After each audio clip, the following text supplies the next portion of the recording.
Sebetulnya Rasulullah SAW telah memerintahkan kepada para sahabat hijrah itu 3 kali. Ulangi lagi, hijrah itu 3 kali. Allahu, Allahu, Allahu, Allahu,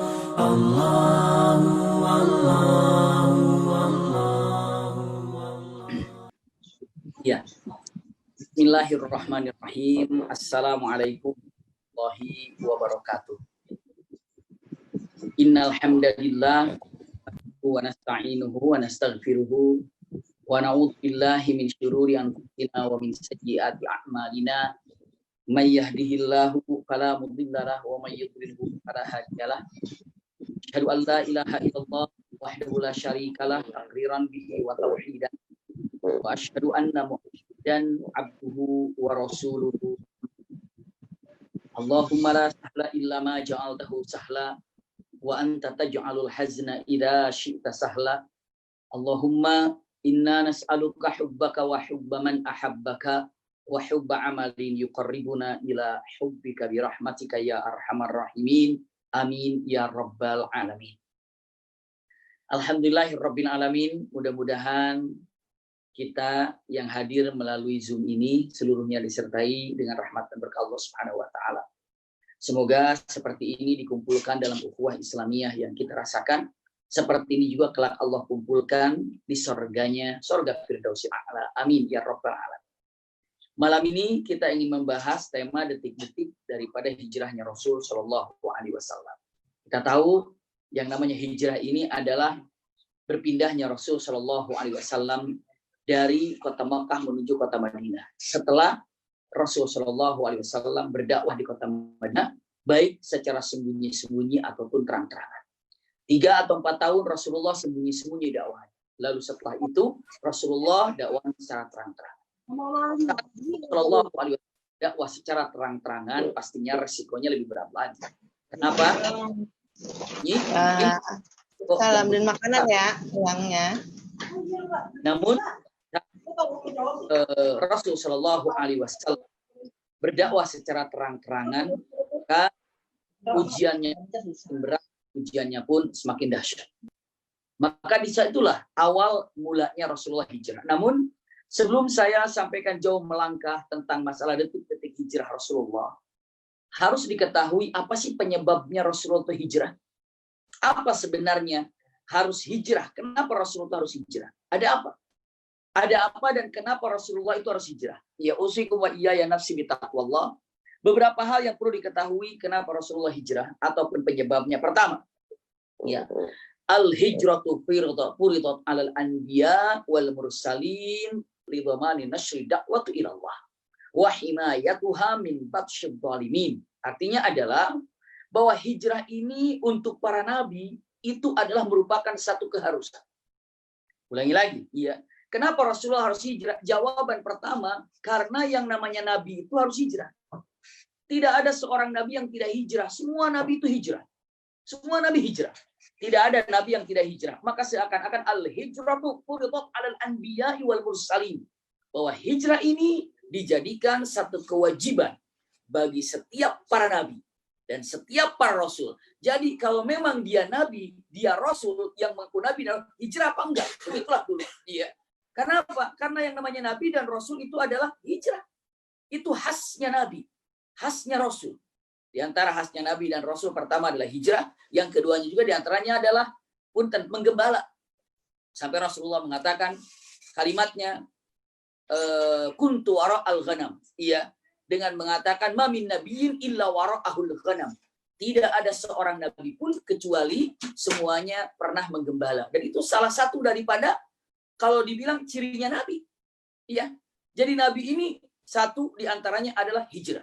Jadi kalau ditanya kenapa Rasulullah hijrah, untuk membuktikan kalau beliau itu nabi dan rasul. Bahkan Rasulullah SAW bersabda dengan mengatakan kata-katanya ini, sabda Rasulullah SAW, lam yakun awwalu man hajar ya min watanihi bal kanal anbiya. Jadi mengatakan saya bukan orang yang pertama kali hijrah dari Nabi, tapi seluruh Nabi kata Rasul berhijrah, ya, dari mulai yang namanya Nuh alaihissalam hijrah, Ibrahim alaihissalam, Musa alaihissalam, lalu para Nabi yang lainnya hijrah. Jadi ketika ditanya Apa penyebab Rasulullah hijrah? Yang pertama, membuktikan kalau beliau itu adalah nabi, karena yang nabi namanya nabi itu pasti hijrah. Satu, untuk dipercepat ya. Dua, apa membuat Rasulullah berhijrah? Yang kedua, istidad idaul musyrikin lil mu'minin. Karena orang-orang Makkah punten menghabisi dengan siksaan yang dahsyat kepada orang-orang beriman. Bagaimana Bilal bin Rabah punten boleh dibilang disiksa begitu ya. Ataupun Bilal bin Rabah itu naudzubillah, tsumma naudzubillah, Bilal bin Rabah bukan hanya dicambuk, bukan, tapi apa? Digusur. Dilepas pakaiannya, lalu diikat tangannya, lalu digusur keliling kota Mekah sehingga dadanya itu baret semua, di bagian perutnya semuanya. Karena apa? Karena digusur di kota Mekah dengan kerikil-kerikil Mekah. Setelah beberapa keliling, terus ditidurkan, diterlentangkan. Kalau tadi tengkurap, sekarang diterlentangkan, diikat sampai punggungnya pun semuanya luka dengan batu-batu yang ada di kota Mekah, kerikil yang sangat-sangat panas dan tajam. Sampai Rasulullah sampai pun Umar bin Khattab ketika di kota Madinah, Umar bin Khattab mengatakan, ya Bilal, aku melihat bagaimana tubuhmu saat digusur waktu itu di kota Mekah. Maka Bilal bin Rabah memperlihatkan tubuhnya. Kata Umar bin Khattab mengatakan, demi Allah, tidak ada satu tempat, satu jari pun untuk menyimpan di tubuhnya Bilal bin Rabah, kecuali semuanya adalah bekas luka. Jadi tidak ada satupun yang mulus di bagian tubuhnya Bilal bin Rabah, yang mulus gitu ya, kecuali semuanya telah tergores dengan batu atau kerikil-kerikil Mekah. Itulah terjadi kepada Bilal. Untuk menyimpan satu jari aja nggak ada yang bisa yang mulus. Kenapa? Karena semuanya tergores dengan batu Mekah. Itu siksaan yang sangat-sangat dahsyat kepada Bilal bin Rabah. Belum lagi ke keluarganya Yasir, ya. Sampai Rasulullah mengatakan, sabran ali Yasir fa inna mau'idukumul jannah. Subhanallah, itu yang terjadi. Belum lagi kepada Sumayyah, belum lagi kepada yang namanya sahabat-sahabat yang lainnya. Punten, jadi istilahnya kenapa Rasul sallallahu alaihi wasallam berhijrah dan para sahabatnya? Jawaban yang kedua, karena apa? Karena sangat dahsyatnya siksaan dari orang-orang kafir saat itu ke orang-orang mukmin yang ada di kota Makkah. Ini alasan kedua. Ketiga, kenapa hijrah? Sebelum kita lihat daripada detik-detik hijrahnya. Ini alasannya kita lihat. Ketiga, ya. Damatin hisaru Quraisy lil muslimin wal mukminin. Mananya apa? Pembaikatan dari orang kafir kepada orang-orang beriman. Dibaikat, diembargo. Saat itu ada peraturan ditulis dalam sahifah, dalam tulisan, ya, bahwa dengan mengatakan siapa yang punya barang, tidak boleh barang itu dijual kepada Muhammad dan para pengikutnya. Siapa yang ingin membeli barang, jangan pernah membeli barang dari barang jualannya Muhammad dan pengikutnya. Itu kan gimana coba? Perlu beras, mau beli beras, begitu dibeli, ternyata aku nggak jual sama kamu. Bagaimana dia akan makan? Nggak bisa beli apapun, nggak bisa jual apapun. Itu ketika dibaikat. Bayangkan bertahun-tahun demikian. Itu demikian. Baikatnya. Bahkan tidak boleh ada yang namanya pernikahan siapapun. Kalau ada perempuan, punya putri, jangan dinikahkan kepada Muhammad dan para pengikutnya. Itu sudah di-cut, dipotong keturunan. Nggak boleh dinikahkan. Bagi yang punya anak laki-laki, jangan pernah menikah dengan seorang perempuan yang mana perempuan itu sebagai pengikut Muhammad. Waduh, dahsyat. Sudah ekonomi dipatahkan, sudah keturunan dipatahkan, maka terjadilah pada waktu itu yang dikatakan punten-punten, apa namanya ya, hesor itu artinya kalau dikatakan pengepungan ataupun pembaikatan. Bertahun-tahun kejadian seperti itu. Sampai Rasulullah SAW kesulitan untuk mendapatkan makanan, dan para sahabat pun kesulitan untuk mendapatkan makanan. Ya kalau Rasulullah SAW, subhanallah, makanannya Rasulullah itu zikir. Zikir makanannya Rasulullah SAW itu. Ya, makanya kalau Rasulullah SAW khusus ya, ulangi lagi, khusus untuk para nabi, ya, khususnya dilakukan oleh Rasulullah SAW. Rasulullah itu sering melakukan saum yang namanya terutama di asyur awakhir Ramadan. Rasulullah itu puasa wisol. 3 hari berturut-turut tanpa berbuka itu Rasulullah melakukan itu. Ya, Rasulullah lakukan itu. Puasa berturut-turut 3 hari, 2 hari nggak makan, nggak minum itu Rasulullah. Tapi tidak disyariatkan untuk umatnya. Lalu ada sahabat mengatakan, ya aku ingin melakukan seperti tidak bisa. Kenapa? Pasti tidak kuat. Loh kok Anda kuat? Karena apa? Rasulullah mengatakan, Sakani Rabbi hina naumi atau hina nimtu atau hina dzakartullah. Jadi maknanya adalah Allah memberi makanan kepadaku saat aku tertidur. Bahkan Allah memberikan makanan dan minuman kepadaku saat aku berzikir. Jadi makanan dan minumnya zikir itu Rasulullah SAW. Ya makanya Rasulullah itu memperhatikan para sahabat yang benar-benar dikepung, diembargo ataupun dibaikat tentang masalah punten perekonomiannya, bahkan keturunannya itu terjadi sama Rasulullah SAW. Ini alasan ketiga. Alasan keempat, kenapa Rasulullah SAW memilih hijrah? Iya, ta'amara kuffar Quraisy ala qatli Nabi sallallahu alaihi wasallam. Yang nomor 4 ini adalah karena rencana busuk orang-orang kafir Quraisy yang ingin membunuh Rasul sallallahu alaihi wasallam. Itulah kenapa Rasulullah hijrah. Karena orang kafir Quraisy ini udah boleh dibilang apa ya? Udah mati langkah. Bagaimana cara menghentikan dakwah Nabi Muhammad? Mereka tuh sudah mati langkah. Sudah dicoba itu, sudah dicoba ini dengan berbagai macam cara untuk menghentikan dakwah Rasul sallallahu alaihi wasallam, tidak bisa. Tidak dapat, semuanya nihil, semuanya nol, semua nggak dapat dilakukan. Maka mereka berkumpul dengan cara apa? Dengan cara bagaimana untuk membunuh Muhammad Rasul sallallahu alaihi wasallam. Itulah rencana. Maka Allah perintahkan untuk hijrah. Kenapa? Mereka sudah punya niat busuk untuk apa? Punten-punten. Mereka ingin membunuh Rasul sallallahu alaihi wasallam. Itu sudah tingkat ke sana. Makanya Rasulullah diperintahkan untuk hijrah, dan itu salah satu alasan kenapa Rasul sallallahu alaihi wasallam hijrah. Iya, maka punten. Ini nomor 4. Alasannya. Nomor 5. Kenapa Rasul sallallahu alaihi wasallam berhijrah? Alasan nomor 5, Rasulullah mengatakan daruratu bina'ud daulatul islamiyah wa hada yatatallabu ummatan islamiyatan mutamasikah. Artinya adalah untuk membina umat ataupun untuk membina para sahabat sehingga terjadi yang namanya daulah Islamnya. Maksudnya negara Islam yang kokoh, yang kuat, yang didirikan oleh Rasulullah di kota Madinah. Karena apa? Rasulullah hijrah, iya. Maka ini bukan tempatnya. Maka begitu ke Madinah, Rasulullah SAW disambut oleh orang Madinah. Nanti kita bahas ya. Namun yang jelas nomor 5-nya adalah daruratu bina'i daulatul islamiyah. Kenapa? Kepentingan untuk membangun, dirikan negara Islam. Ataupun satu tempat, satu negara yang benar-benar undang-undangnya, peraturannya, tata caranya sesuai dengan syariat Rasulullah SAW, yakni adalah yang diajarkan oleh Allah Subhanahu wa taala, mengikuti Al-Qur'an dan Sunnah. Itu adalah alasan penyebab kelima kenapa Rasulullah hijrah. Mudah-mudahan teman-teman semuanya, sahabat-sahabat semuanya bisa mencatatnya. Dari 5 poin tadi. Saya tidak diulang karena cukup banyak pelajaran yang akan kita bahas. Itulah alasan kenapa Rasulullah hijrah. Iya. Yang akan kita bahas sekarang ada alasan keempat tadi. Orang kafir Quraisy sudah berusaha bagaimana cara menghentikan dakwah Rasulullah SAW, tidak bisa. Akhirnya ini punten, ini detik-detik hijrahnya. Orang-orang kafir Quraisy, sebetulnya Rasulullah SAW telah memerintahkan kepada para sahabat hijrah itu 3 kali. Ulangi lagi, hijrah itu 3 kali. 1 ke Habasyah, 2 ke Habasyah, yang ketiga ke Madinah. Ke Habasyah, saat semua kesulitan yang terjadi di kota Mekah disiksa habis-habisan, Rasulullah katakan, idhabu ila ardil Habasyah fa innahu fihi malikun la yutlimuhu ahad. Kamu, hai orang-orang mukmin yang ingin menyelamatkan diri, pergilah ke Habasyah. Karena di Habasyah itu ada raja, yang mana raja itu raja adil, tidak pernah mendolimi siapapun. Itu namanya Raja Habasyah. Najasyi namanya. Maka para sahabat berangkat ke sana yang dipimpin oleh Ja'far bin Abi Thalib, pamannya Rasul SAW. Tahun berikutnya, siksaan lebih dahsyat lagi. Rasul, ayo pergi ke Habasyah, Dan punten. Yang ketiga, baru Rasulullah perintahkan untuk ke Madinah. Ada perbedaan. Hijrah ke Habasyah dengan hijrah ke Madinah, apa bedanya? Sama-sama hijrah. Ini ke Habasyah, sampai 2 kali hijrah ke Habasyah. Ya. Yang kedua, hijrah ke Madinah. Apa bedanya hijrah ke Habasyah dengan hijrah ke Madinah? Bedanya adalah hijrah ke Habasyah liman yasha. Artinya siapa yang mau.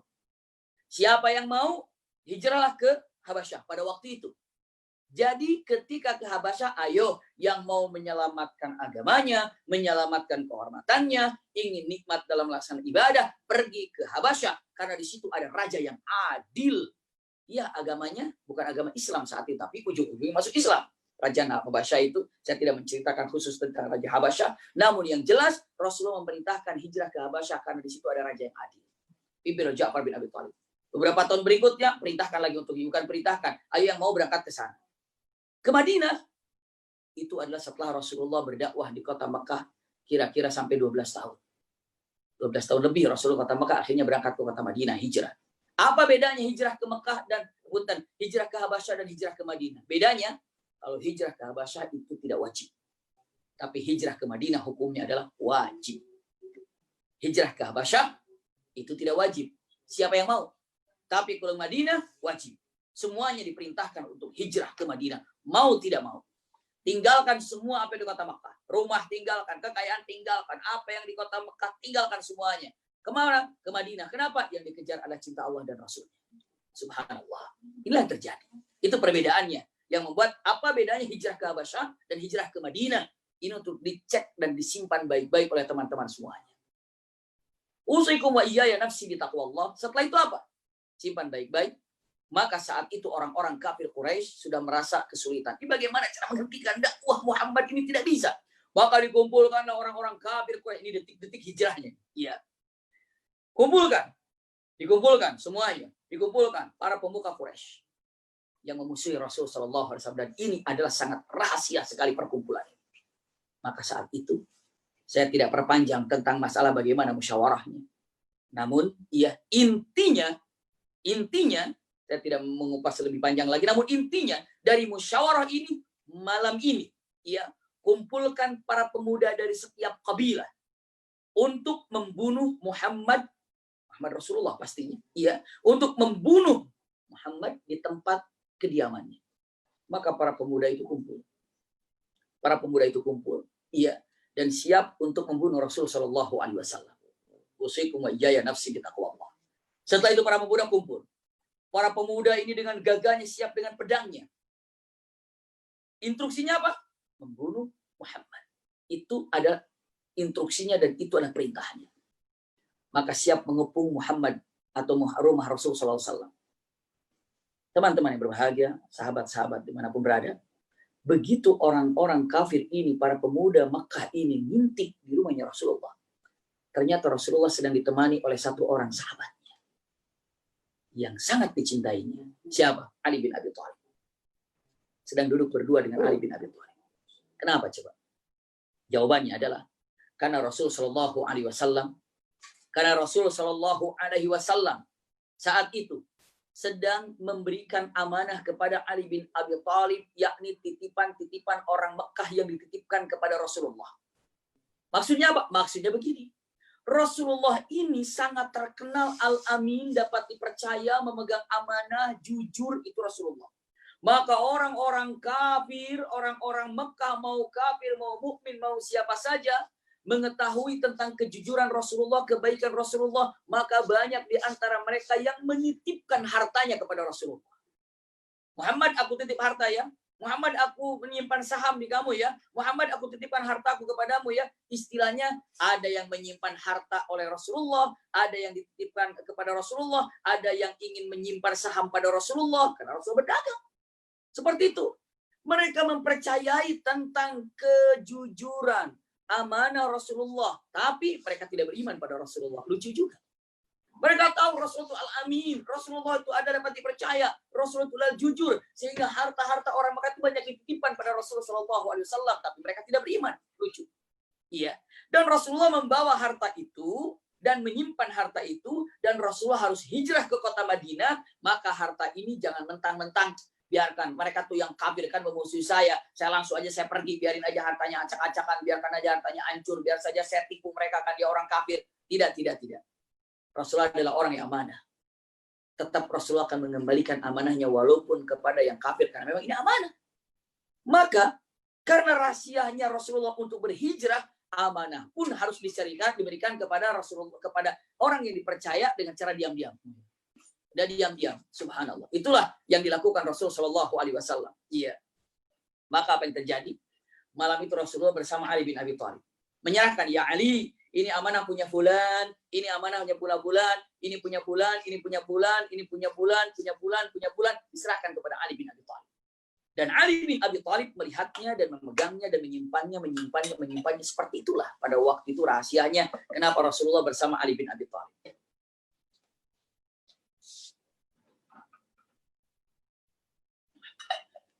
Itulah Rasulullah. Nah, saat Rasulullah sedang menyimpan amanah kepada Ali bin Abi Thalib, saat itulah orang-orang kafir ngintip. Waduh, ternyata masih ada Muhammad di situ, dan tapi ada Ali. Jangan.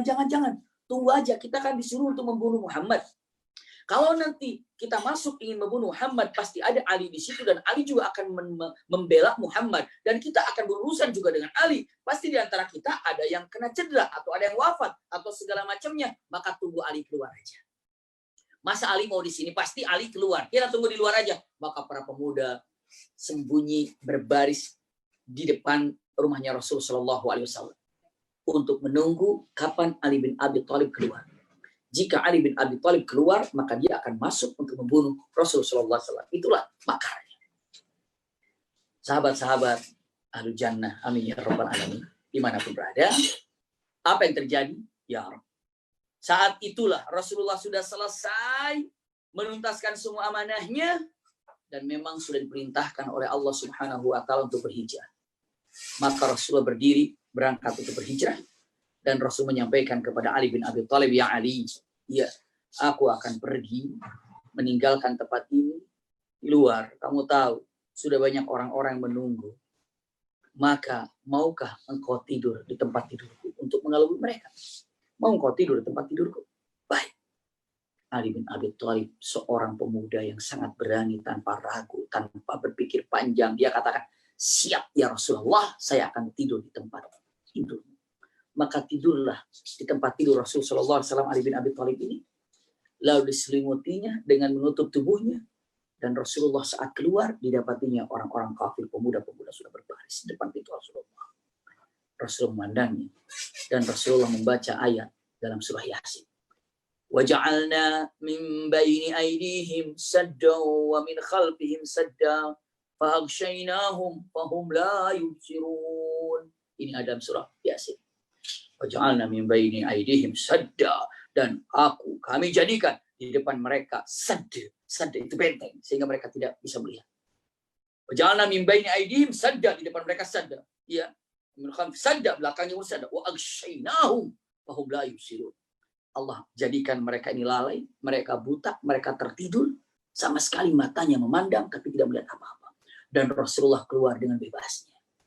Bahkan Rasulullah dengan tegasnya membawa pasir di bawah itu, pasir di bawah, lalu disimpan di kepalanya orang-orang kafir. Setiap orang kafir disimpan di kepalanya adalah pasir, simpan di kepalanya pasir, disimpan di kepalanya pasir, semuanya ditaruh pasir, bukan sedikit-sedikit, satu genggam pasir, satu genggam, semuanya dan Rasulullah pergi. Itulah Rasul Sallallahu Alaihi Wasallam. Makanya orang kafir setelah beberapa jam atau beberapa saat Rasulullah pergi, orang kafir dengan pedangnya, dia melongo, dia bangun dan dia kaget. Dia bilang, kita tertidur nggak? Enggak tertidur. Begitu, kenapa ada pasir di sini ya? Semuanya terkena pasir. Iya. Coba intip. Ada siapa di sana? Ada Muhammad ada nggak? Coba lihat. Begitu dilihat, ternyata subhanallah ada yang tertidur. Mereka bilang, aman, Muhammad masih tidur. Tenang, Muhammad masih tidur. Aman. Itu Muhammad masih tidur. Serang, dibongkar, dibuka. Sudah siap dengan pedangnya masing-masing. Beberapa pemuda ini, begitu dibuka selimutnya, ternyata Ali bin Abi Thalib. Dan mereka kaget. Karena Rasulullah sudah pergi. Subhanallah. Ini adalah detik-detik Rasulullah hijrah dari atau meninggalkan Makkah. Tapi ternyata Rasulullah pergi tidak sendiri. Tapi ditemani oleh sahabatnya yang sangat-sangat dicintainya. Kita tahu sahabat yang menemani Abu Bakar As-Siddiq, yang menemani Rasulullah adalah Abu Bakar As-Siddiq. Abu Bakar adalah sahabat Rasulullah yang menemani Rasulullah saat berhijrah. Simpan baik-baik, saya sampaikan. Sebelum Rasulullah sampai ke rumahnya Abu Bakar, beberapa hari sebelumnya, Abu Bakar minta izin kepada Rasulullah untuk hijrah. Kata Abu Bakar mengatakan, ya Rasulullah, izinkan saya untuk berhijrah. Apa kata Abu Bakar? Kata Rasulullah, intadhir ya Abu Bakar, la'allallahu yaj'alu laka sahiban. Tunggu Abu Bakar, jangan berangkat sekarang ya. Siapa tahu nanti Allah akan berikan kepadamu seorang teman menemanimu dalam berhijrah. Jangan sekarang. Tunggu aja. Baik ya Rasulullah. Abu Bakar pergi lagi. Ya.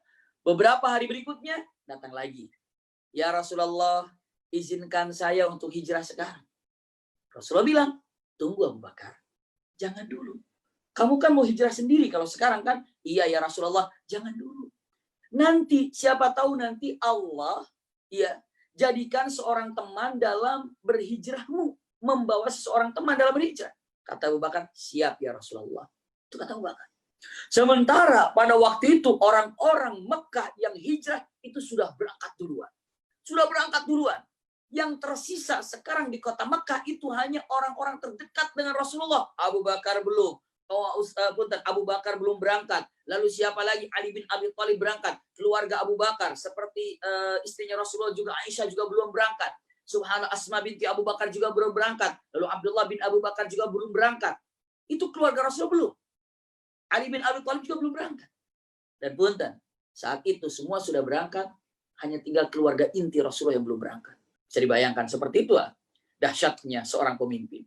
Ayo hijrah dulu, pergi dulu, selamatkan kalian, selamat kalian. Aku nanti, selamatkan. Hijrahnya, punten, sahabat dulu dihijrahkan. Setelah itu, terakhirnya Rasulullah. Itulah kalau Rasulullah itu seorang pemimpin yang benar-benar luar biasa. Mana yang titik rawan dalam peperangan, dalam apapun, disitulah titiknya Rasulullah. Ingat ketika perang Khandaq, Rasulullah mengontrol Khandaq. Paling sedikit Khandaq itu 5 kilo panjangnya, paling pendek. Iya, paling pendek. Panjang-panjangnya bisa jadi lebih daripada 5 sampai 7 sampai 9. Beberapa ulama menyatakan. Tapi paling pendeknya terulah 5 kilo panjang digali selama bulan Ramadan. Subhanallah, paritim. Ketika perang Khandaq. Dan lebarnya sekitar 5 meter. Dalamnya pun sekitar 5 meter untuk mudah untuk dipahami saja. Dan ya, diperkirakan 5 lebar, 5 dalam, Masya Allah, luar biasa itu. Setelah itu panjang yang paling tidak juga mungkin sekitar 5 kilo lebih. Dan Rasulullah bertanya kepada Salman Al-Farisi, wahai Salman, sudah semuanya digali? Sudah ya Rasulullah. Terus ada masalah? Ada ya Rasulullah. Apa? Di ujung sana ada bukit yang memang agak sulit untuk dihancurkan karena sangat di ujung bukit. Tapi sulit rasanya ada kuda yang bisa loncat daripada parit itu. Kecuali kuda itu kuda yang benar-benar terlatih, kuda yang benar-benar teruji, kuda yang benar-benar luar biasa, dan kuda yang memang benar-benar kuda yang bagus. Baru bisa loncat. Tapi itu jarang ya Rasulullah. Kata Rasulullah, oh, Mekah ini adalah ahlinya berkuda. Mekah ini adalah ahlinya orang melatih kuda. Maka saya anggap tempat itu adalah rawan. Kata Rasulullah. Terus bagaimana ya Rasulullah? Kata Salman Al-Farisi. Rasulullah katakan, tempatkan aku di sana. Masya Allah. Tempatkan aku di sana. Di mana tempat yang rawan itu? Dan Rasul menjaga di tempat yang rawan itu. Ternyata benar. Ada beberapa kuda orang kafir masuk dan loncat ke sana. Seperti Abdul Wud bisa loncat sana. Seperti siapa lagi? Ikrimah bin Abi Jahal bisa loncat ke sana. Kuda-kudanya. Ada beberapa kuda bisa loncat menuju ke sana. Karena apa? Karena memang itu adalah tempat yang cukup rawan. Dan usikum wa iyaya nafsi bitaqwallah punten. Dan itulah gayanya Nabi, gayanya Rasulullah mengatakan, tempatkan aku di sana. Seperti hijrah, berangkat. Kenapa? Tenang, aku akan berakhir berangkat. Setelah yakin semuanya sudah berangkat semua selamat. Dan terutama pastinya Rasulullah menunggu daripada perintah Allah Subhanahu wa taala. Maka Abu Bakar minta izin sampai 2 kali, ya Rasulullah, idzni bil hijrah. Ya Rasulullah, orang sudah pada hijrah semuanya, izinkan aku untuk hijrah sekarang. Jangan Abu Bakar, tunggu, siapa tahu nanti ada seseorang yang dapat menyertaimu dalam berhijrah. Baik ya Rasulullah, besok minta lagi. Izinkan aku berhijrah ya Rasulullah. Tunggu, mudah-mudahan ada teman seseorang yang dapat menyertaimu bareng dalam berhijrah. Baik ya Rasulullah. Ternyata Abu Bakar sudah pulang. Dan Rasulullah dan Abu Bakar sudah 2 kali minta izin. Dan pada malam itu, dalam perkataan riwayat ini disampaikan oleh Siti Aisyah. Siti Aisyah mengatakan, telah datang kepadaku Muhammad Rasul Shallallahu Alaihi Wasallam. Pada waktu itu, satu waktu malam yang tidak pantas orang itu bertamu. Jadi tidak lazim orang bertamu pada malam jam seperti itu. Tiba-tiba ada ngetuk pintu. Pelan-pelan, Assalamualaikum. Abu Bakar kaget, dan Abu Bakar sangat mengenal itu suara Rasul Sallallahu Alaihi Wasallam. Waalaikumsalam ya Rasulullah. Subhanallah, Rasulullah masuk, dan Rasul bertanya mengatakan, akhrij, mana indah kayak Abu Bakar. Ada siapa di rumah ini? Suruh keluar Abu Bakar. Ada rahasia yang ingin saya sampaikan. Abu Bakar menjawab, la ahad illa Asma wa Aisyah.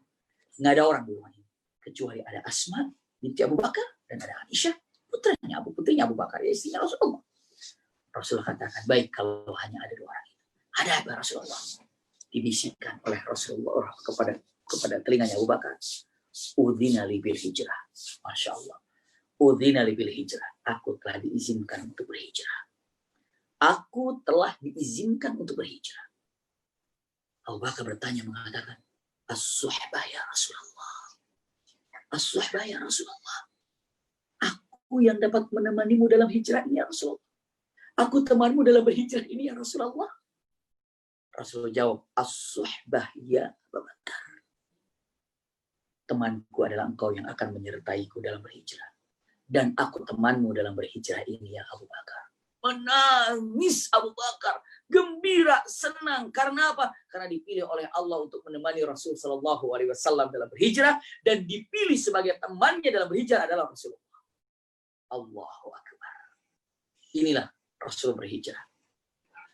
Mustahil Allah memilih Abu Bakar untuk menjadi temannya Rasul dalam berhijrah, kecuali Abu Bakar pastinya punya kemuliaan yang sangat-sangat luar biasa. Allahu Akbar. Setelah itu apa? Rasul Shallallahu Alaihi Wasallam siap untuk berhijrah. Dan Abu Bakar, ya Rasulullah, kapan kita berangkat? Rasul jawab, Al-an. Sekarang berangkat. Sekarang ya Rasulullah, iya. Sudah saya siapkan 2 unta ya Rasulullah, berikut dengan perbekalannya. Dibukanya, ternyata di belakang sudah disiapkan 2 unta yang kokoh, yang kuat, yang gagah. Dan bukan hanya itu, tapi dengan perbekalan yang lengkap. Dengan perbekalan yang lengkap. Subhanallah. Kagetlah. Siapa yang kaget? Yang kaget adalah Rasulullah. Wahai Abu Bakar, engkau telah menyiapkan ini semuanya? Ya. Engkau telah siapkan ini semuanya? Sudah. Kok bisa kamu sudah siapkan 2-duanya ini? Jawabannya dengan indah. Ya Rasulullah. Saat engkau. Punten. Saat engkau. Masya Allah. Mengatakan padaku, tunggu, jangan hijrah lebih dulu. Siapa tahu Allah akan menjadikan seseorang yang dapat menemani dalam berhijrah. Kata-kata yang kau ucapkan itu seakan-akan yang saya pahami adalah akan ada orang yang menemaniku dalam berhijrah. Maka saya yakin kalau nanti saya akan ditemani oleh 1 orang dalam berhijrah, maka sejak engkau katakan itu ya Rasulullah, aku sudah siapkan 2 unta untuk yang menemaniku dalam berhijrah. Tapi sungguh aku tidak mengira, aku tidak menyangka kalau engkaulah yang 1 orang itu. Masya Allah. Jadi Abu Bakar begitu Rasulullah mengatakan, intadir la'allallahu yaj'alu laka sahiba.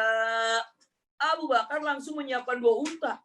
Kenapa? Yakin ada orang yang akan menemaninya. Coba lagi bilang, idzan li bil hijrah, intadir ya Abu Bakar la'allallahu yaj'alu laka sahiba. Tunggu Abu Bakar, siapa tahu Allah akan jadikan seorang yang dapat menemanimu dalam berhijrah. Kata Abu Bakar, pasti ada orang menemani berhijrah, karena Rasulullah 2 kali bilang, siapa 2 unta? Tapi Abu Bakar sama sekali tidak menyangka kalau yang menemani Rasul, yang menemani Abu Bakar adalah Rasulullah. Atau dirinya akan menemani Rasul dalam berhijrah. Berangkatlah. Punten. Jadi, kalau melihat sosok Abu Bakar, kan ini untuk melihat detik-detik hijrahnya, sekaligus kita melihat daripada hikmah yang ada. Hikmah yang adanya seperti apa? Kita cek dan kita lihat, tadi saya sampaikan apa yang menyebabkan Rasul berhijrah. Iya. Lalu detik-detiknya seperti apa sampai puncak orang kafir yang membunuh Rasulullah SAW. Lalu ada pengorbanan yang pertama kali nyawa taruhannya adalah Ali bin Abi Thalib. Sampai Ali bin Abi Thalib mengatakan awal fida fil Islam Ali, atau ana, kata Ali bin Abi Thalib. Seseorang yang pertama kali, istilahnya apa? Berani untuk menaruh nyawanya demi Islam, itu aku, kata Ali bin Abi Thalib. Ya memang benar. Ali bin Abi Thalib adalah orang yang pertama kali, punten-punten, istilahnya apa? Menyiapkan nyawanya untuk membela Rasul sallallahu alaihi wasallam. Dengan cara apa? Tidur di mana? Tidur di kasurnya Rasul sallallahu alaihi wasallam.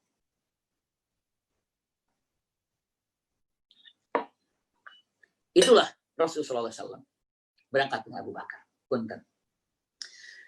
Begitu Rasulullah keluar bersama Abu Bakar dengan untanya. Saya persingkat punten. Ini untuk bisa diambil hikmah ataupun apa yang terjadi buat kita semuanya. Begitu keluar, Madinah itu arahnya ke sebelah kiri. Itu Madinah ke kiri. Abu Bakar dan Rasulullah keluar. Ke Madinah itu ke kiri, malam-malam itu. Tapi yang dilakukan Rasul sallallahu alaihi wasallam adalah ke kanan. Subhanallah. Rasul mengambil ke kanan. Padahal Madinah itu ke arah kiri. Tapi Rasul mengambil arah kanan. Simpan baik-baik.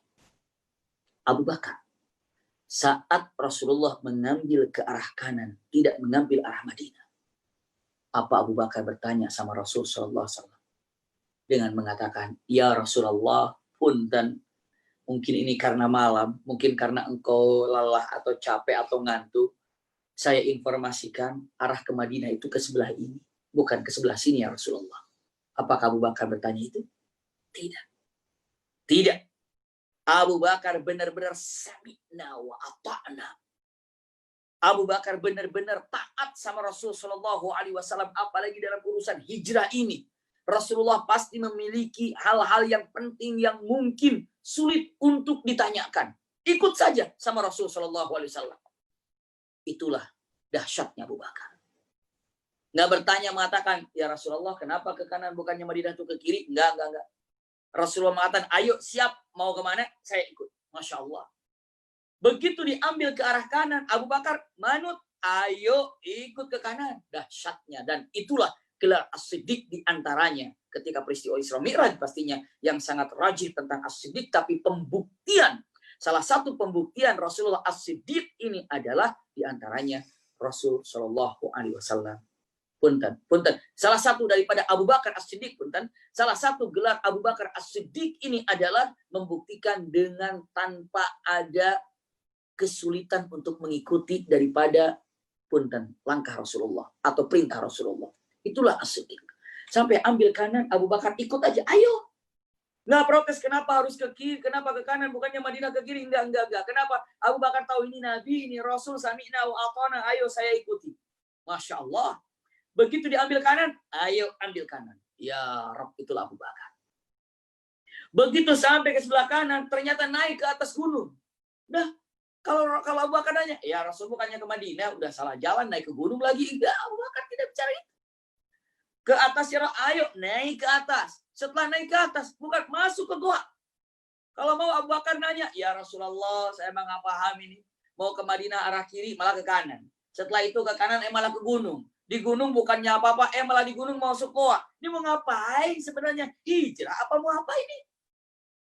Abu Bakar tidak begitu. Abu Bakar yakin apa yang dilakukan Rasul Shallallahu Alaihi Wasallam ini adalah wahyu. Wa ma yantiqu 'anil hawa in huwa illa wahyu yuha. Itu kata-kata yang sangat indah yang ada dalam Al-Quran. Kan? Apa yang diucapkan oleh Rasulullah, apa yang digerakkan oleh Rasulullah, apa perilaku Rasul itu wahyu dari Allah Subhanahu Wa Taala. Maka tidak ada keraguan buat Abu Bakar. Di goa ya di goa. Itulah dahsyatnya, keindahannya. Sami'na wa ata'na. Sebagai hikmah buat kita. Apapun yang diajarkan oleh Allah dan Rasulnya ikuti. Nggak perlu dengan mengatakan apa hikmah itu, apa hikmah ini.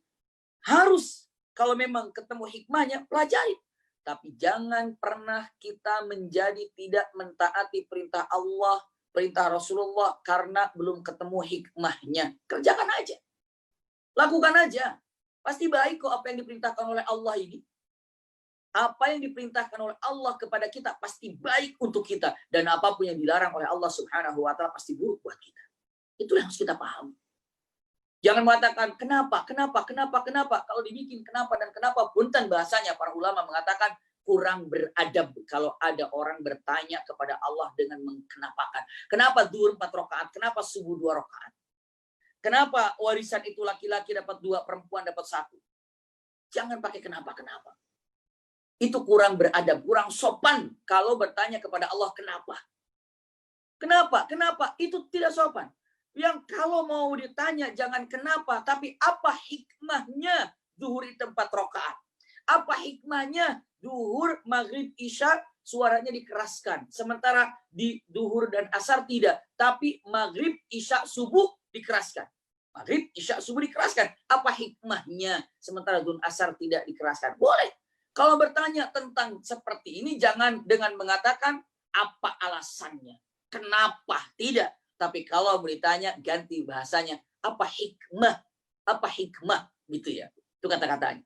Iya. Dan punten, tidak semua apa yang Allah perintahkan kepada kita, hikmahnya langsung kita ketahuan. Langsung kita tahu. Banyak perintah dari Allah yang ternyata hikmahnya ini baru ketahuan sekarang-sekarang karena teknologi yang sangat canggih. Tapi sebelumnya tidak diketahui. Apa itu hikmahnya seperti apa? Para sahabat saat Rasul Shallallahu Alaihi Wasallam memerintahkan, sami'na wa ata'na. Saat Allah Subhanahu Wa Taala memerintahkan, sami'na wa ata'na.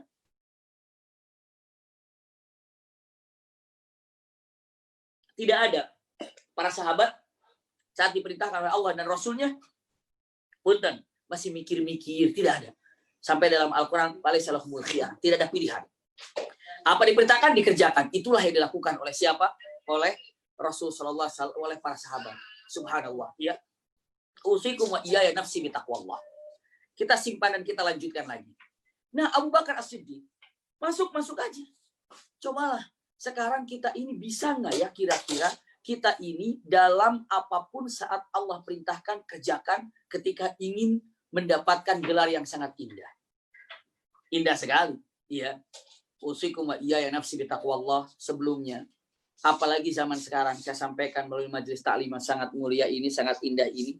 Simpan baik-baik usikum wa iyaya nafsi bitaqwallah. Saat ini, kita ini, punten, bukan hanya dibenturkan dalam khilafiyah saja.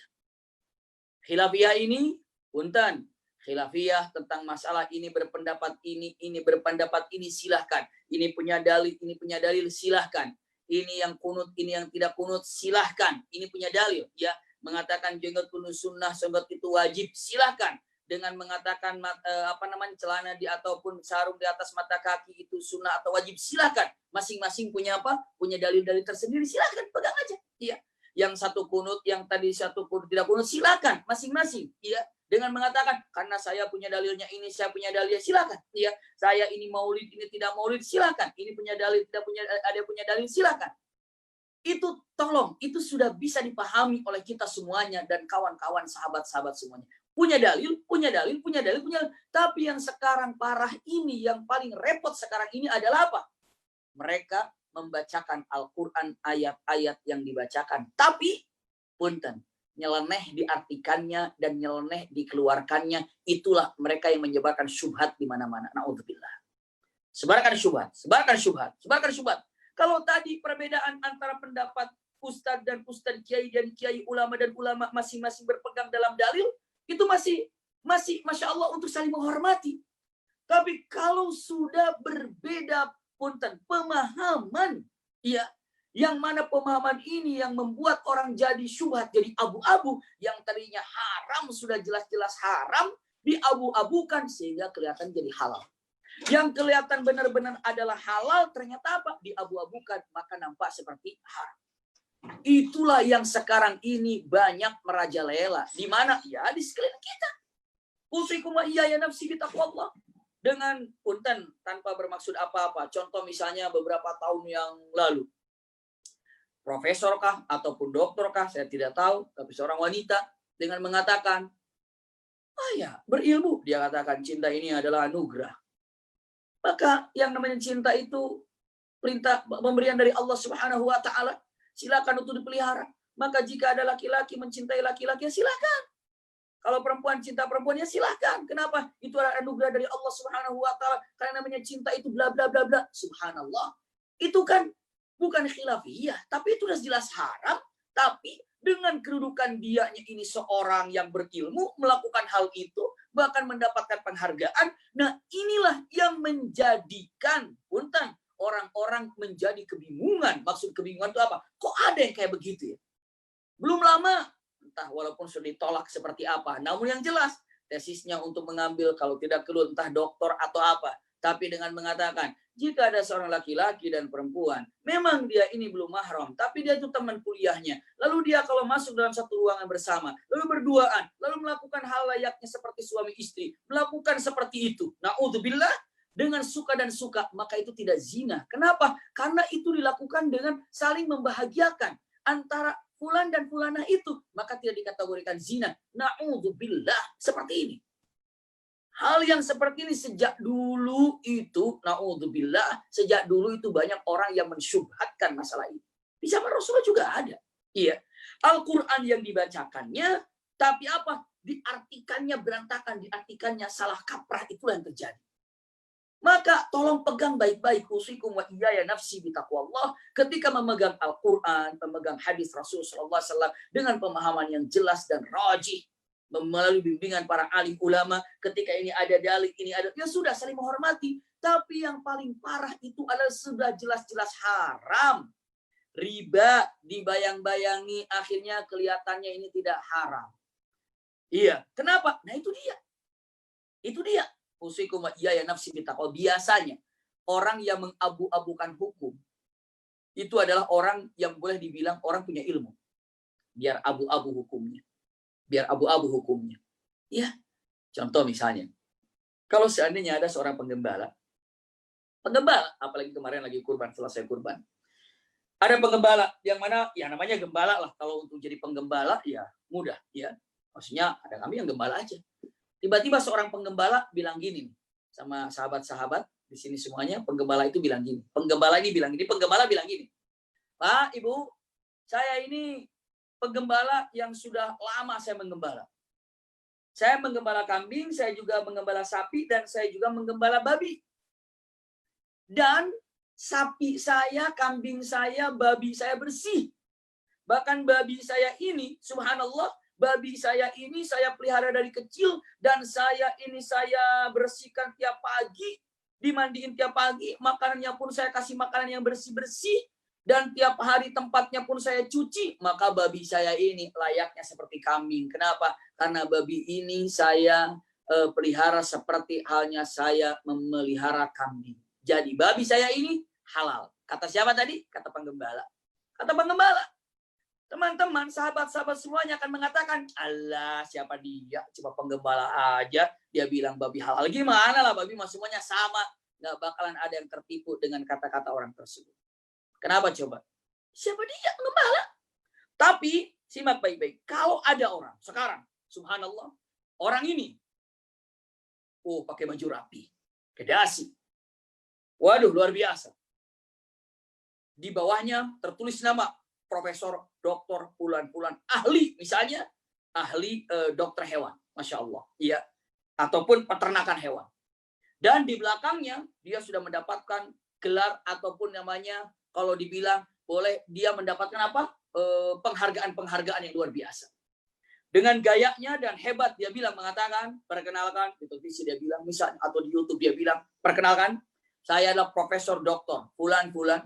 Saya adalah peneliti daripada hewan yang berkaki 4 dan saya sudah mendapatkan penghargaan dari universitas ini dan saya telah meneliti dari berbagai macam hewan yang ada. Ternyata ya, memang benar babi itu adalah haram.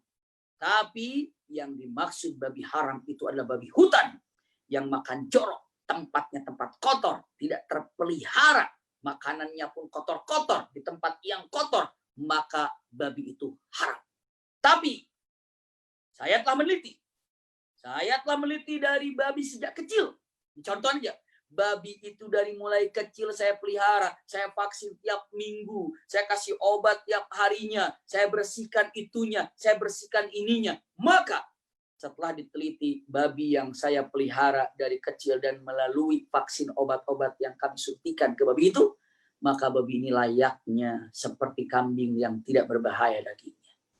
Maka kami pastikan dengan penelitian bertahun-tahun, dengan obat yang kami berikan, dengan tata cara khusus, maka kami yakinkan kepada Anda semuanya kalau babi yang dipelihara seperti ini halal. Tapi kalau babi hutan haram. Punten. Kira-kira ngelihat gelar yang diucapkan dia, dengan cara dia, penelitian dia, segalanya dia, lalu mengatakan babi itu halal. Mungkin berapa banyak orang yang beriman paling tidak dengan mengatakan, apa benar ya kayak begitu? Itu aja udah ragu tuh. Apa benar kalau babi dipelihara kayak gitu jadi halal, jadi bagus dagingnya? Itu saja ketika ada pertanyaan apakah benar, ada ragu di dalamnya, dia sudah kena syubhat. Apalagi kalau dia bilang mengatakan, oh pantas ya babi yang diharamkan ternyata yang jorok-jorok yang di hutan. Kalau babi yang dipelihara itu halal. Emang sih kan namanya penelitian itu luar biasa. Dan ada vaksin-vaksin yang ditunjukin, vaksin-vaksin disuntikin. Kita lihat semuanya sehingga dia mengatakan ucapannya, kalau babi yang kayak gini mah benar-benar halal. Punten. banyak orang tertipu. Dengan apa? Dengan ilmunya. Itulah syubhat yang ada. Kita ketika mendengarkan kata itu haram. Sudah, tanpa ada ucapan dan tanpa ada kata-kata lagi. Simpan baik-baik kalimat ini. Nah, zaman sekarang ini, punten. Lepas daripada khilafiyah yang kita saling menghormati, saling menyayangi, punten. Ternyata banyak yang mengabu-abukan sesuatu yang sudah jelas. Haram, seakan-akan jadi halal. Halal, seakan-akan jadi haram. Sampai mengatakan, saya mah semua, sampai bilang gini. Di beberapa teman-teman majelis yang mengatakan, saya masih setuju semua Quran yang ada tuh. Saya setuju baik banget. Cuma saya itu agak kurang setuju. Astagfirullah. Saya tuh agak kurang setuju ya. Kenapa ya? Perempuan harus dapat cuma satu warisan dan laki-laki harus dua. Itu aja sih yang saya kurang setuju. La haula wala quwata illa billah. Siapa Anda? Lalu temannya menjawab mengatakan, iya sih saya juga kurang setuju kalau dalam masalah itunya. Yang lainnya masih saya setuju. Astagfirullahaladzim. Bayangkan. Iya. Kenapa? Karena ketidaktahuannya ilmu itu menjadi begitu. Ketika mengatakan saya sih oke, Rasulullah itu seorang nabi seorang, tapi saya kurang setuju kalau Rasulullah menikah lebih daripada satu itu, bahkan sampai 11 istrinya itu, saya tuh nggak habis pikir tuh kenapa bisa begitu. Kalau masalah itunya sih saya nggak setuju. La haula wala quwata illa billah. Siapa Anda membicarakan Rasulullah tentang tingkah laku, perilaku Rasulullah dikatakan wahyu perintah dari Allah, lalu Anda katakan saya tidak setuju dalam masalah ini? Iya. Punten, berarti bukan Anda tidak setuju, tapi Anda belum tahu. Kalau yang seperti itu oleh orang-orang yang tidak senang terhadap syariat Islam akan digoreng perkataan ini. Lalu akan digoreng, dibikin ramai, diacak-acak lagi. Ngeri dan ngeri. Kenapa? Itulah zamannya sekarang. Zamannya sekarang. Iya. Kalau masalah perbedaan khilafiyah, dalam ini dalil, kita sudah saling menghormati, saling mencintai, saling menyayangi. Tapi yang paling parah sekarang ini adalah sudah dengan nyeleneh kata-kata yang diucapkan, nyeleneh kalimat-kalimat yang diucapkan. Astagfirullah. Ini dia. Coba berkaca kepada Abu Bakar As-Siddiq. Begitulah kenyataannya. Kalau belum kokoh, belum kuat, daripada keinginan yang kita miliki, jangan pernah dulu untuk punten nyebur di dalam sesuatu yang kita belum paham. Ini dia. Takutnya apa? Takutnya terbawa dengan kekeliruan yang ada. Lihat, saya lanjutkan. Abu Bakar As-Siddiq. Iya. Maka saat itu Abu Bakar As-Siddiq berada di mana? Di gua. Ini detik-detik hijrahnya ya. Kan dalam perjalanan. Iya. Subhanallah, masuklah dalam gua. Saya sampaikan, saat Abu Bakar dan Rasulullah berada di dalam gua, saya singkat banyak yang diloncat-loncat, yang penting kita tahu hikmah yang ada. Ketika orang kafir naik ke atas bukit, dan orang kafir itu melihat dan sampai di depan gua yang dimana Rasulullah bersembunyi di sana. Abu Bakar As-Siddiq berada di dalam.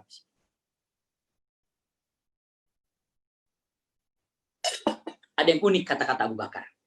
Ini digambarkan dalam Quran surah At-Taubah ayat 40. Dalam Al-Quran surah At-Taubah ayat 40. Saya kutip yang ada di sananya. Ya, dengan mengatakan kalimatnya. Idh akhrajahul ladina kafaru. Thaniyasnaini idhuma fil ghar. Idh yaqulu li sahibihi la tahzan innallaha ma'ana. Subhanallah. Ingatlah, ketika ada di dalam atau ketika ada dua orang bersama temannya. Maksudnya siapa? Dengan Abu Bakar dan Rasulullah. Saat orang-orang kafir itu ada di depan pintu goa. Orang kafir itu berada di pintu-pintu goa. Lalu, satu orang berbicara kepada temannya. Kalimatnya, la tahzan innallaha ma'ana. Artinya, jangan sedih. Allah tuh bersama kamu. Bersama kita. Ulangi lagi. Tolong cek kalimat yang simpel ini. La tahzan innallaha ma'ana. Ini kata Rasulullah kepada Abu Bakar. La tahzan innallaha ma'ana. Jangan sedih, Allah bersama kita. Jangan sedih, Allah bersama kami. Punten. Sebelum Rasulullah mengatakan la tahzan, apa yang diucapkan oleh Abu Bakar saat itu? Simak baik-baik. Orang kafir berada di depan pintu goa, dan orang kafir tinggal melihat ke bawah saja akan terlihat kakinya Abu Bakar. Tapi qadarullah, orang kafir itu tidak melihat ke bawah. Orang kafir ini tidak ada yang melihat ke bawah. Bahkan beberapa ulama Kalau ada yang mengatakan pas datang ke sana ada apa namanya? Ada sarang laba-laba, ada ini yang sedang bertelur, ada ranting yang itu, ya silahkan saja. Walaupun beberapa ulama itu hadisnya itu adalah lemah, ya. Tapi ala qaulil arjah yang sangat roji, orang yang naik ke atas itu, orang kafir itu, Allah lupakan dengan tujuan mereka mau ngapain ke sana. Jadi datang ke atas ini cuma pemandangan indah ya, bagus ya, luar biasa. Jadi lupa tujuannya kemana. Iya. Nah, Abu Bakar bilang gini, ya Rasulullah, dan ya Rasulullah, kalaulah mereka melihat ke bawah, pasti mereka melihat kaki kita. Ya Rasulullah, gitu kan? Coba ulangi lagi untuk kita simak baik-baik. Abu Bakar, ketika melihat orang kafir berada di sana, kata Rasulullah, ya kata Abu Bakar, ya Rasulullah, itu lihat mereka. Kalau mereka melihat ke bawah, pasti mereka melihat kaki kita. Ya Rasulullah, bagaimana ini? Dia akan bisa melihat kita. Tiba-tiba Rasulullah bilang, mengatakan, la tahzan, jangan sedih. Allah bersama kita. Kata orang-orang, punten, ada kejanggalan di sini. Yang pasnya Rasulullah mestinya mengatakan gini. Kata Abu Bakar, ya Rasulullah, itu berada di depan kita. Nih kalau mereka melihat ke bawah, pasti mereka akan lihat kita. Nih, kata orang-orang. Bagusnya Rasulullah bilang, jangan takut Abu Bakar. Allah bersama kita. Tapi Rasulullah bilang bukan jangan takut, tapi apa? Jangan sedih Abu Bakar, Allah bersama kita. Nah, ini uniknya ini. Ini uniknya. Iya. Ini kata-kata uniknya. Saat Abu Bakar, ya Rasulullah itu orang kafir, kalau dia melihat ke bawah, pasti dia melihat kita. Ini bagaimana ini? Yang pas ini ketika Abu Bakar mengatakan itu, yang pasnya Rasulullah bilang, jangan takut Abu Bakar, jangan takut. Allah bersama kita, itu kan yang pas. Tapi dahsyatnya Rasulullah bilang, jangan sedih Abu Bakar, Allah bersama kita. Kenapa? Rasulullah bilang kepada Abu Bakar, jangan sedih. Kenapa? Jawabannya, karena Rasulullah tahu Abu Bakar tidak pernah takut dengan orang-orang kafir. Tidak pernah takut. Lalu kenapa Rasul bilang jangan sedih? Karena Rasul itu sedih melihat posisi Rasulullah, seorang Nabi, seorang Rasul, kok diperlakukan seperti itu. Sakit hati, sedih banget ini Rasulullah kok diginiin gitu. Maka sedih Abu Bakar ini. Abu Bakar tuh merasa sedih. Kenapa? Karena seorang Rasul, seorang Nabi, kekasih Allah, yang dicintai oleh Allah, kok digituin sama orang kafir. Maka Abu Bakar sedih. Ya Rasulullah, bahasanya nih kalau saya terjemahkan, ya Rasulullah tega banget ya mereka itu orang kafir itu sampai melihat kita, sampai mengejar kita. Dia kalau melihat ke kita, mereka akan mengetahui kita. Dan bagaimana denganmu ya Rasulullah? Itulah kalau diterjemahkan lebih lebar. Maka Rasulullah kata jangan sedih Abu Bakar, jangan sedih. Jadi yang dahsyatnya Rasulullah tidak bilang jangan takut, tapi Rasulullah bilang apa? Jangan sedih. Kenapa? Karena Rasulullah tahu Abu Bakar bukan takut. Tapi yang ada Rasulullah adalah mengetahui Abu Bakar khawatir terhadap diri Rasul. Khawatir, jangan sedih, nggak usah sedih. Aku nggak apa-apa. Anda nggak apa-apa. Kenapa? Allah bersama kita. Itulah dahsyatnya. Kata-kata la tahzan, jangan sedih. Tidak dengan jangan takut. Jangan takut. Iya. Jadi beda. Kalau misalnya kita melihat ada orang yang kita cintai, kita sayangi, terus harus terdolimi, harus terhina, maka kita sedih. Iya, itulah kalimatnya. Abu Bakar melihat ini seorang Rasul, seorang Nabi dibilang, maka Abu Bakar sedih melihat demikian, maka Rasul bilang, la tahzan, innallaha ma'ana. Itu dahsyat sekali. Iya, subhanallah. Maka setelah itu apa yang terjadi? Yang terjadi saat itu, maka pada hari berikutnya, 3 hari tinggal Rasul di sana, berangkatlah ke kota Madinah, dan sampai di kota Madinah, Rasulullah tiba di sana, dan Rasul disambut oleh orang-orang yang hadir di kota Madinah. Subhanallah, orang Madinah dengan mengatakan tolak al-badru alaina min saniyatil wada. Saya tidak bisa menyampaikan selama perjalanan Rasulullah apa yang terjadi dalam perjalanan menuju Madinah, ketemu dengan yang namanya Suraqah ibnu Malik, istirahat dengan praistirahat Ummi Mu'bid, Rasulullah sampai ke kota Madinah. Itu adalah kejadian yang terjadi selama dalam perjalanan Rasulullah menuju kota Madinah. Ya, kalau tadi detik-detik Rasul berhijrah.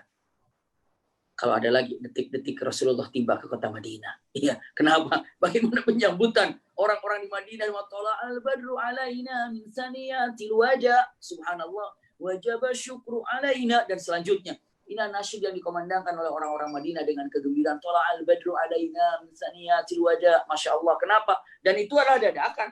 Syair itu tidak langsung diucapkan. Nanti kalau Rasulullah datang dengan mengatakan kalau Rasulullah datang, ini syairnya tolong al-badru alaina min saniyatil wada, direncanakan. Enggak, itu langsung spontan saja. Tolal badru alaina bisaniyatil wajah. Itu spontan. Semuanya dengan mengatakan seperti itu. Iya. Dengan mengatakan para sahabat dan sahabat, walaupun ada satu orang menceritakannya atau mengatakannya, maka semua mengikutinya, tapi satu orang pun bukan ditulis syair di awal-awal, tidak spontan.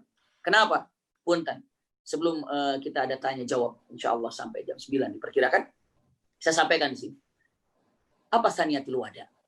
Mungkin ada yang ingin Rola badu alaina, telah datang bulan purnama, kata-kata min saniyatul wada, dari arah saniyatul wada. Apa saniyatul wada ini? Saniyatul wada ini ada satu tempat di antara dua bukit. Misalnya ini ada bukit, ya, ini ada saniyatul wada. Dan di tempat saniyatul wada ini adalah tempat dibilangnya tempat angker, tempat yang sangat menakutkan, tempat apabila orang berkumpul di sana pulang nama, nyawanya tidak akan selamat. Ini adalah tempat yang paling dikeramatkan. Jadi kalau ada orang di kota Madinah, punten-punten, ingin mempersembahkan kehilangan apa, punya hajat apa, datanglah ke Saniyatul Wada ini, ya, lalu menyembelih di sana. Dan punten, lama-lama tempat itu menjadi angker. Dan orang di Madinah sudah tidak mau lagi ke tempat Saniyatul Wada. Kenapa? Punten bahasanya. Tempat yang angker, tempat di situ jin, tempat di situ yang paling berbahaya, di situ adalah tempat yang paling dijauhi oleh orang-orang Madinah. Pokoknya tempat itu turun-temurun, tempat yang paling bahaya, paling ditakuti, paling orang kalau datang ke sana pulang sakit mati. Orang datang ke sana pulang nama, itu Saniyatul Wada. Punten, sungguh mengagetkan dan menakjubkan dengan disaksikan oleh ratusan mata orang Madinah, ternyata Rasulullah melalui Saniyatul Wada. Seakan-akan nggak ada apa-apa Saniyatul Wada itu. Kenapa? Selagi kita hubungan dengan Allah Subhanahu Wa Taala, nggak ada apa-apa Saniyatul Wada. Makanya sambil tolal badru alaina, dari Saniyatul Wada, min Saniyatul Wada, begitu. Iya. Kenapa? Karena Saniyatul Wada ini tempat yang angker, yang dijauhi orang-orang Madinah, tapi saat kedatangan Rasulullah saja sudah menepis dari semua kemusyrikan yang ada. Saat datangnya Rasulullah ke Madinah, saat datangnya saja sudah menepis tentang cerita turun-temurun tentang keangkerannya Saniyatul Wada. Mungkin orang selalu mendengar Saniyatul Wada. Apa Saniyatul Wada ini? Ternyata dalam sejarahnya itulah tentang Saniyatul Wada.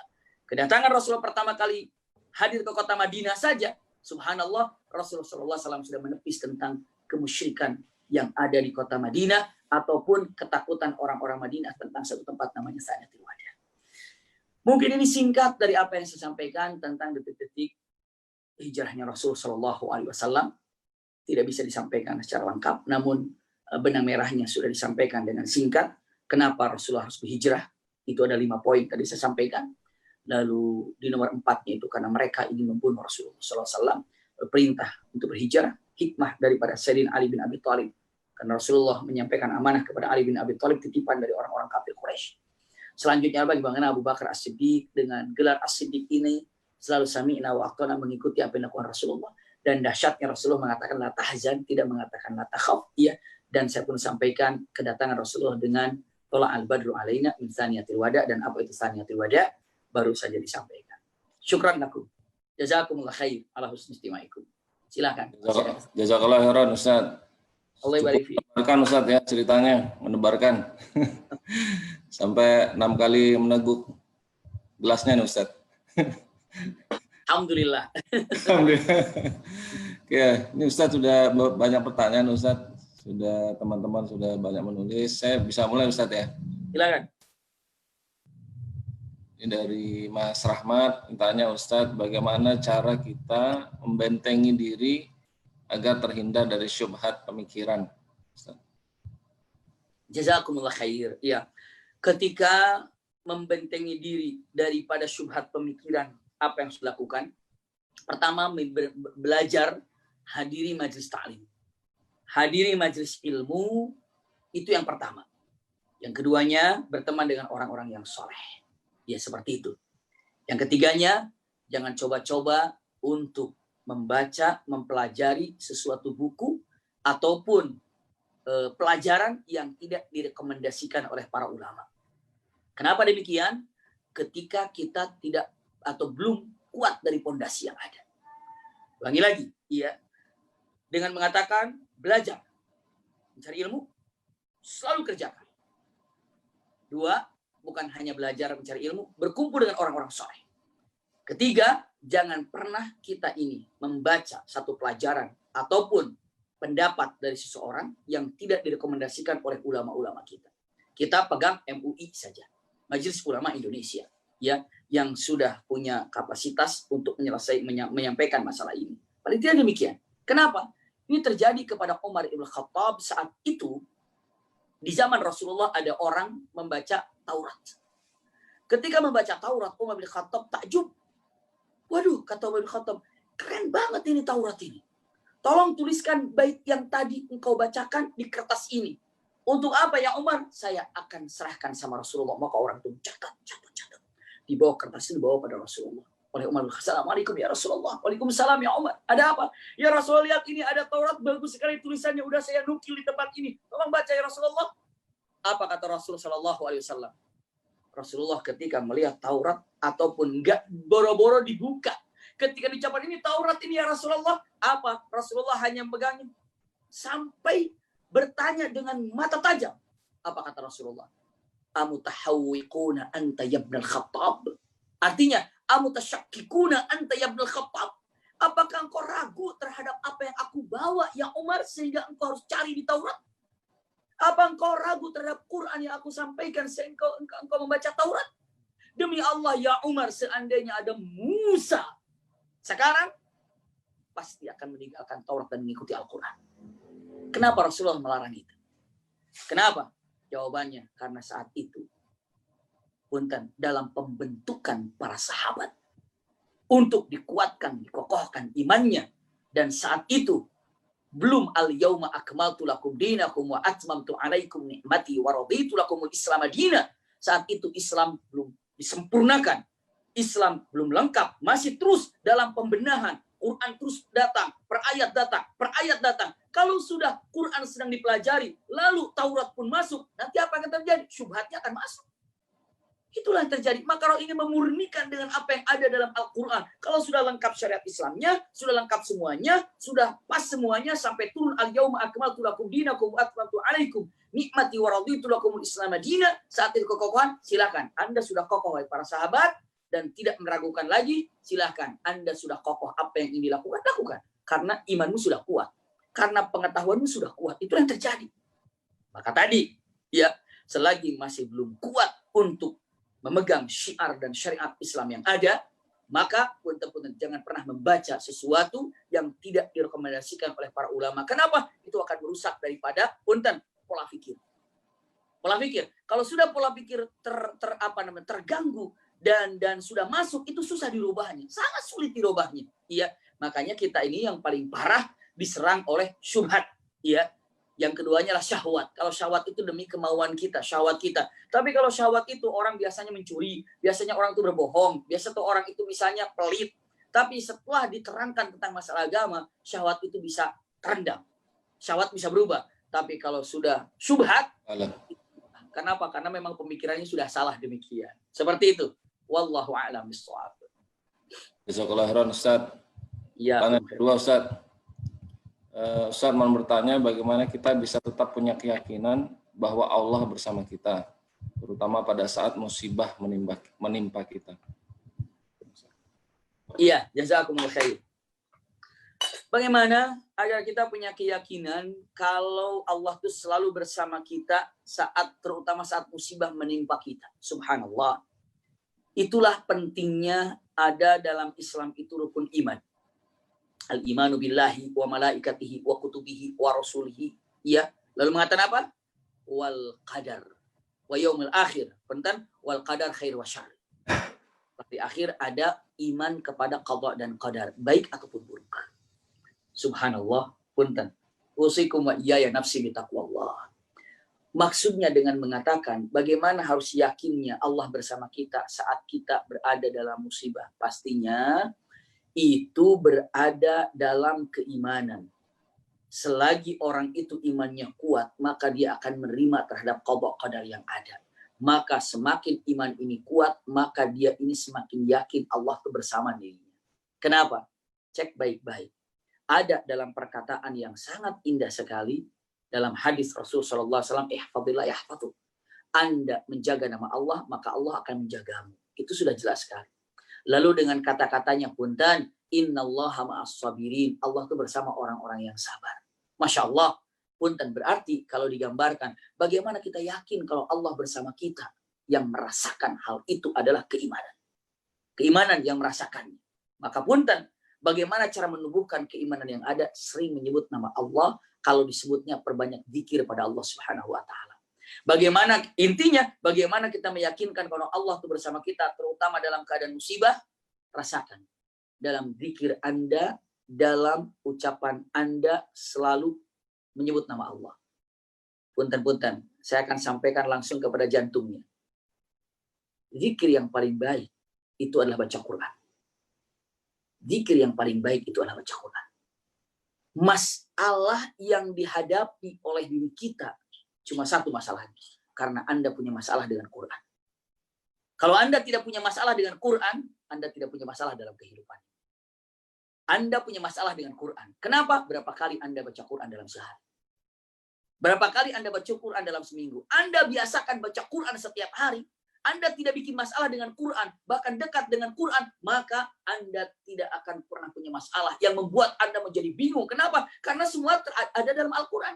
Bukankah Quran ini adalah syifa, obat, penenang hati, penyayang jiwa? Itulah Quran. Maka kalau mengatakan kenapa ya saya hatinya tidak tenang, berarti Anda jarang baca Quran. Kenapa saya ini kalau milih itu salah terus, berarti Anda jarang baca Quran. Kenapa saya ini usahanya nggak maju-maju ya, selalu aja punten-punten, kersoak-seok begitu demikian. Jawabannya karena Anda jarang baca Quran. Seperti itu. Kenapa saya ini kalau berteman dengan teman itu nggak pernah punya teman yang baik? Berarti Anda kurang baca Quran. Itulah perkataan para ulama. Masalah Anda dalam hidup ini adalah masalah Anda dengan Al-Quran. Jadi kalau Anda sudah merasakan dekat dan nikmat baca Quran, berarti keimanan itu akan nyaman. Punten, Quran itu pembuka dari semua apa-apa yang Anda inginkan.